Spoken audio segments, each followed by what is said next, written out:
চলো আজ খুব সহজ পদ্ধতিতেই তোমাদের মারাঠি স্টাইলে খিচুড়ি বানানো দেখাই। প্রথমে নর্মাল চাল আর তুয়োর ডাল ভিজিয়ে রাখতে হবে, মানে যতটা চাল নেবে তার থেকে একটু কম তুয়োর ডাল দিয়ে ভিজিয়ে রাখতে হবে 1 ঘন্টা। আর পুরোটাই কিন্তু প্রেশার কুকারে বানানো হবে। আর ফোড়নে দেবো তেজপাতা, শুকনো লঙ্কা, সাদা জিরে আর অল্প একটু হিং। প্রেশার কুকারে সাদা তেল গরম হয়ে যাওয়ার পর প্রথমে হিংটা দিয়ে দেবো। হিঙের স্মেলটা খুব সুন্দরভাবে বেরিয়ে আসলে দিয়ে দেবো ফোড়নের মশলাগুলো।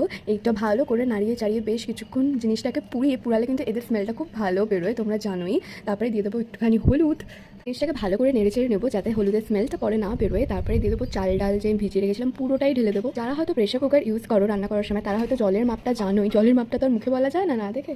দিয়ে দেবো পরিমাণ মতো নুন আর একটু ঘি। ঘিটা আমি লাস্টে দিলাম, কজ জলে আর পর ঘি দিলে পুরো ভাতটাতেই মেখে যাবে, তাই জন্য। আর তারপরে বন্ধ করে দেবো। 3টে সিটি মারার পর নামিয়ে দেবো। খেতে খুব ভালো লাগে, বিশ্বাস করো। দ্যাটস ইট, ফর টুডে ভালো লাগে। লাইক, কমেন্ট, সাবস্ক্রাইব করে দেখা হচ্ছে নেক্সট ভিডিও লাগে। টাটা।